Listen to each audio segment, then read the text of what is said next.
রাতে খাবার টেবিলে নীলা বেশ স্বাভাবিক উচ্ছ্বাস নিয়ে বলে উঠল, কাল আমি আবার মহিলা সমিতির প্রোগ্রামে যাব। তোমাদের কাল কোনো কাজ নেই তো? বলতে বলতে ডালের বাটি আনতে আবার রান্নাঘরে গেল। বাটি রেখে আবার চামচ আনতে গেল। আরও বেশি উচ্ছ্বাস যোগ করে বলল, জানো তো, গতবারই সবাই মিলে একটা বাড়িতে গিয়ে সে কি কুকুরে তাড়া খেয়েছি। নিজে নিজেই হাসতে লাগল। অন্য সময় হলে আমাদের কাছে এইসব কোনো কথাই হতো না। তবে আজ আমরা সবাই নীলার এমন অভিনয়ে বিস্মিত না হয়ে পারছি না। এত সরল ভাবা মেয়েটা কি নিদারুণ অভিনয় করে যাচ্ছিল আমাদের সাথে। 2 ছেলে 1 মেয়ে আমাদের। 3 জনই স্কুলের গণ্ডি পেরিয়ে এখন কলেজ ভার্সিটিতে। রিয়া আর রুদ্র কাছাকাছি বয়স, তাই দুজনে একসাথে ভার্সিটিতে আছে। একজন ইংলিশে আর অন্যজন ফিজিক্সে। ছোট ছেলে ঋষদ সবে কলেজে। সবার আলাদা জীবন, সবাই যথেষ্ট স্বাবলম্বী। সবাই প্রায়ই বেরিয়ে পড়ে ট্যুরে বন্ধুবান্ধবদের সাথে। সবার আলাদা একটা জগৎ আছে, বোঝার বোধবুদ্ধি আছে। তাই সবার কাছে মায়ের অভিনয় বিস্মিতকর লাগছে। নীলা প্রতি মাসেই কোনো এক সংগঠনের নাম করে বের হয়। সারা দিন কাটিয়ে সন্ধ্যায় ফেরে। এই নিয়ে প্রতিবারেই অশান্তি হয়। তাও সে সব করে দিয়ে বের হয়। সারাদিনে ব্যস্ততা শেষে সবাই ফিরে নিজে কিছু করতে খুব ক্লান্ত লাগে। তাই সবাই তীব্র আপত্তি করে। সবার ভার্সিটি কলেজ আমার অফিসের পাশেই। মাঝে মধ্যে আমরা সবাই মিলে একসাথে খাবার খাই। নীলার জন্যে নিয়ে আসি। নীলা ঠোঁট বেঁকিয়ে বলে, খাও তোমরা, আমি তো পর। কিন্তু কোনো অভিযোগ করে না। নীলাকে অসম্মান করার সাহস কারো নেই।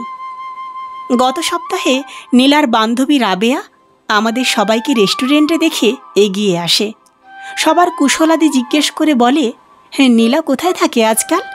দেখাই পাওয়া যায় না ওর। মাস 6 আগে দেখেছি ওকে, এরপর জাস্ট আর নেই।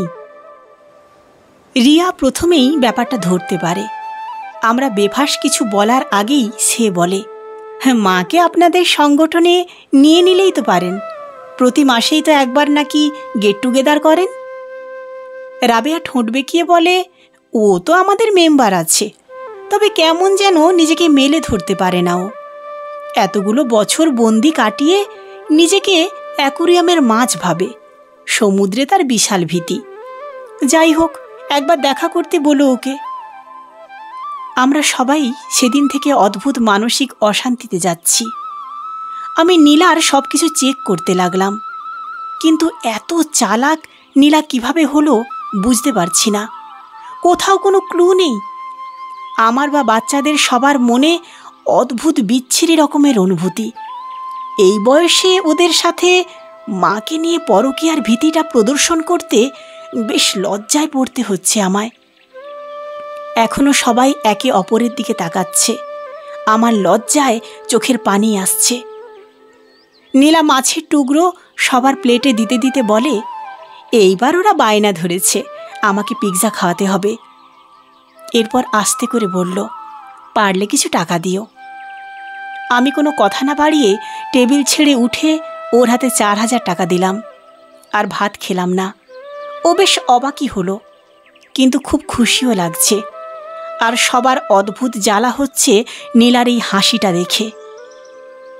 পরের দিন সকালে যে যার মতো বের হয়ে গেলে আমি বাসা থেকে বের হয়ে বাড়ির সামনের দোকানে বসে রইলাম।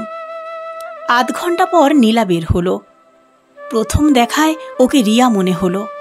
টকটকে লাল একটা শাড়ি পরেছে সে, চোখে চশমা, কাজল, লিপস্টিক, চুড়ি।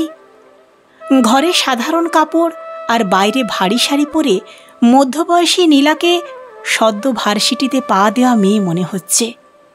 আমার জ্বলুনিটা প্রথমবার কষ্ট হয়ে ফুটল। নীলা রিক্সা নিল। আমি ওর পেছনে রিক্সায় উঠলাম। আমি ঘামছি অজানা ভয়ে। আচ্ছা, নীলার কি কোনো প্রেমিক ছিল? কিশোরী বয়সেই বাবা মা পছন্দ করে এনেছিল নীলাকে গ্রাম থেকে। গ্রামে অল্প বয়সেই এসএসসি পাশ করে। নীলার এক মাসির মাধ্যমে ওকে মা পছন্দ করে আনে। এইখানে কলেজে ভর্তি করিয়ে পড়াশোনা করে। এইচএসসির পর ডিগ্রিতে ভর্তি করালেও তার শেষ করতে পারেনি। রিয়ার জন্মের পর রুদ্র, সব মিলিয়ে নিজেই ছেড়েছে। এ নিয়ে কোনো আফসোস দেখায়নি ও কোনোদিনও। ওর কোনো প্রেমিক তো ছিল না, কেমন খোলা বইয়ের মতো ছিল নীলা। আজ এইভাবে সেজে কার কাছে প্রেয়সী হতে যাচ্ছে ও? ভাবতেই আবার ঘামতে শুরু করলাম। শেষ কবে এইভাবে দেখেছি ওকে মনে নেই। রিয়ার স্কুল প্রোগ্রামে কি, যেখানে থেকে ফিরে রিয়া প্রচণ্ড রাগারাগি করেছিল। ওর মায়ের এমন টকটকে লাল শাড়িতে কেমন অশোভনীয় লাগছিল। আমিও বোধহয় শুনিয়েছিলাম একচোট। রিক্সা থেমে গেল। নীলা রেস্টুরেন্টে ঢুকল। এইবার রাগ হচ্ছে, অসম্ভব রাগ হচ্ছে। নীলা রেস্টুরেন্টে বসে আছে। কাঁচের জানালা দিয়ে ভেতরে দেখা যাচ্ছে। আমি বাইরে থেকে দেখছি ওকে। 1 ঘন্টা হয়ে গেল, কেউ নেই টেবিলের অপর প্রান্তে। একাই বসে পাস্তা খাচ্ছে। ফোন দিলাম, ফোন ধরছে না, বোধহয় বাসায় ফেলে এসেছে। একটু পর আবার বের হলো নীলা। একে একে রিক্সা ধরছে। কখনো হকার মার্কেটে ঢুকে যাচ্ছে, কখনো সিনেমা হলে, শিল্পকলায় গিয়ে এদিক ওদিক হাঁটছে, কখনো শাড়ির দোকানে ঘুরছে, কখনো ফুটপাতে বসে এক মনে ফুচকা খাচ্ছে। আমি ওর পেছন পেছন সারা দিন ঘুরলাম, কিন্তু কোথাও কেউ নেই। নীলার কোনো প্রেমিক নেই। আমি ভাবছিলাম ওর সামনে গিয়ে দাঁড়িয়ে জিজ্ঞেস করব, কি করছে ও সারা শহর ঘুরে? এইভাবে লুকিয়ে কেন? আমাকে বললে কি আমি আনতাম না? আমি কি আনতাম না? কথাটা 2 বার বিড়বিড় করলাম। আমি কি আনতাম? নীলা কি কখনো বলেনি আমায়? হ্যাঁ বলেছে, তবে না, আমি কখনো এইভাবে ওকে নিয়ে শহর ঘুরতে বের হইনি। নীলা আবার রিক্সা ধরল। ওখানে আরও একটা রিক্সা ছিল।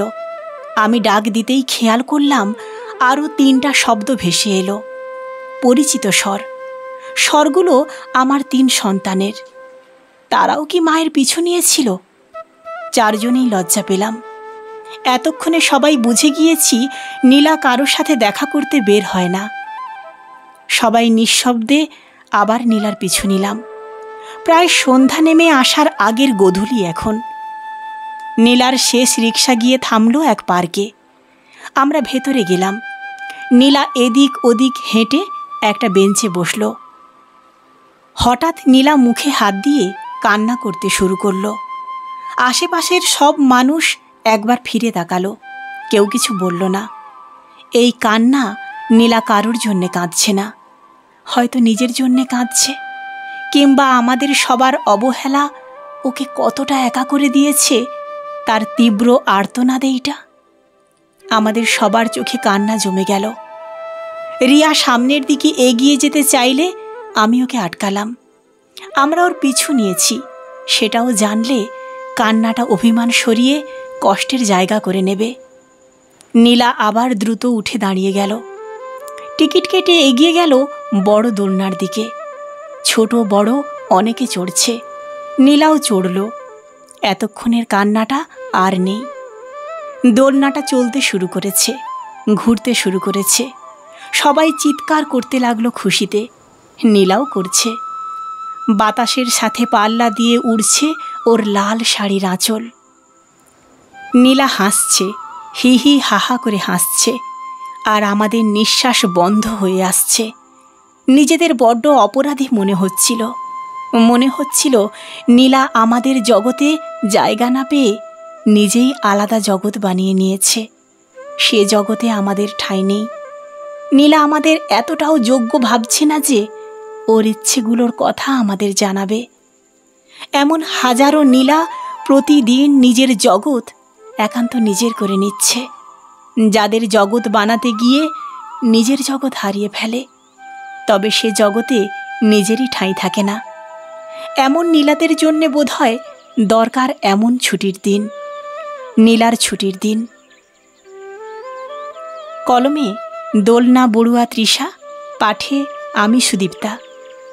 গল্প পাঠটি আপনাদের কেমন লাগলো অবশ্যই কমেন্টস করে জানাবেন। ভালো লাগলে গল্প পাঠটি লাইক, কমেন্টস এবং শেয়ার করতে ভুলবেন না। ধন্যবাদ।